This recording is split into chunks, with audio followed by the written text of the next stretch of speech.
Hello and welcome to Digitising Europe, Opportunities for the Next Generation. I'm here today with Dr. Jörg Dräger, member of the Executive Board of the Bertelsmann Foundation. Welcome, Dr. Dräger.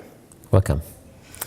Dr. Dräger, I've been told that once you compared digital learning with mixing your own muesli.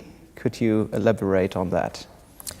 That was an idea we had trying to explain what's going to happen in digital learning. Because today we talk about massification, and that's like ordering your muesli online. You get the same product, but because of mass shipping, they keep the price down. But I really don't want the same product as everybody else. What I want is my individual product. And today you go onto the internet, you can mix your own cereal for the morning, your own muesli, and then it's shipped to you. And despite the fact that it's individually mixed, the price is about the same as for this massified product. And this is what's going to happen in education too. It's not only massifying, it's not only those massive open online courses where everybody is watching the same class which is videotaped and 200,000 people sit in front of their screens. It's personalization. It's the individual learning product assembled to the individual needs for every single person that is trying to learn from that product. And it will be, because of intelligent algorithms and so on, it will be at the same low price as the standard product, but it will be adapted to your needs. And this is what happened in many other industries. It happened to the playlist in music on your smartphone.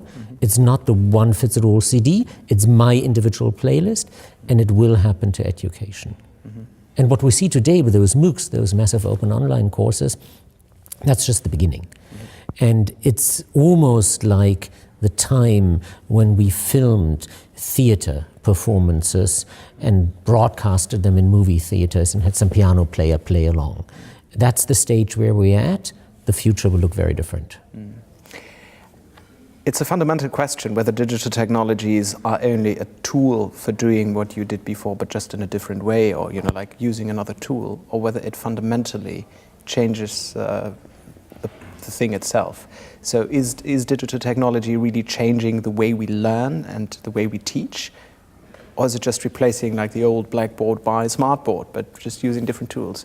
How substantial do you think is that transformation? Well, it is a substantial change, and it definitely is more than just replacing the blackboard by a smartboard. But in many applications that we see and will see, digital technology is not any smarter than a tutor or a good teacher. But the tutor can help 2 students at a time. And digital technology can do 200,000 students at a time. So the fundamental issue is scaling up and still being individual. But then we will see things that we couldn't do before, and that has a lot to do with peer-to-peer learning. Learning has always been a social process, but via digital technology, you can organize it now. You can facilitate peer-to-peer learning in a way that simply did not happen before. And when you see that, you suddenly see that the whole idea of education changes. Because beforehand, you had this one smart guy, let's call him teacher or professor, who had more knowledge than the others, and he was teaching that. And the crowd was listening. Now the crowd is connected, the crowd is sharing knowledge, and the crowd is sometimes more than sometimes, smarter by being connected and by sharing knowledge than the teacher. And that in a way changes the hierarchy. It's not a pyramid with a professor on top and the crowd below. Suddenly they come to be on equal par.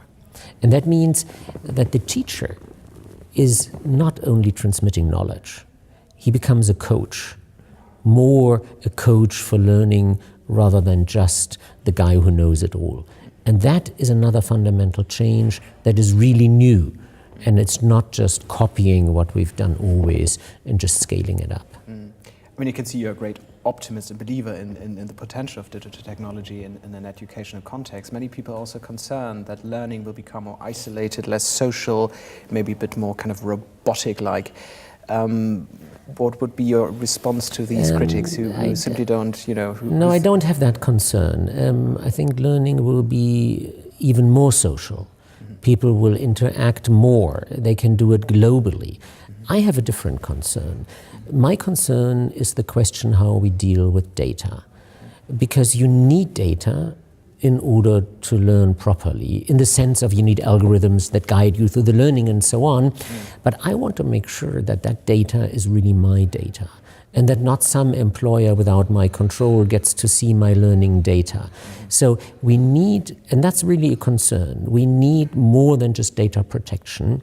We need to make sure that my data really remains my data until I decide to give it away for somebody. And that's, I think, the more important issue than people being alone in their learning sphere.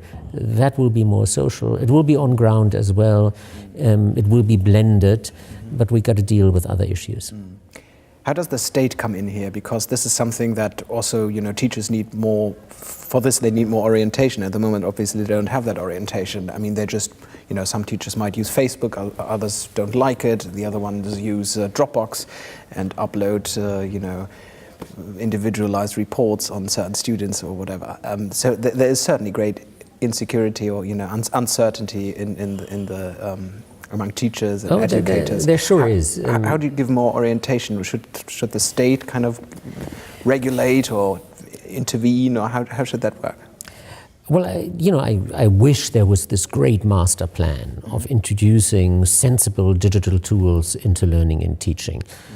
But let's be honest, when digital technology moved into other branches and fields, when our offices became more digital, there wasn't a master plan. It just happened piece by piece. And I think this is what's going to happen in the education system. A new generation of students brings in technology, younger teachers and professors try out something. So the state is there, for sensible regulation. The state also, especially on a European level, should invest more in content to make sure we have European content and it's not all products coming from the US that dominate our education system. But I don't see really the need, or well, maybe there is a need, but I don't see it as being realistic, that there is this one master plan with which a government decides now we're going to be digital. Because the master plans we had, like one laptop per child or something, they didn't do any good. I mean, it's not technology. It's the question how we use it in a learning context. And that's not something where you just buy hardware or you change a law.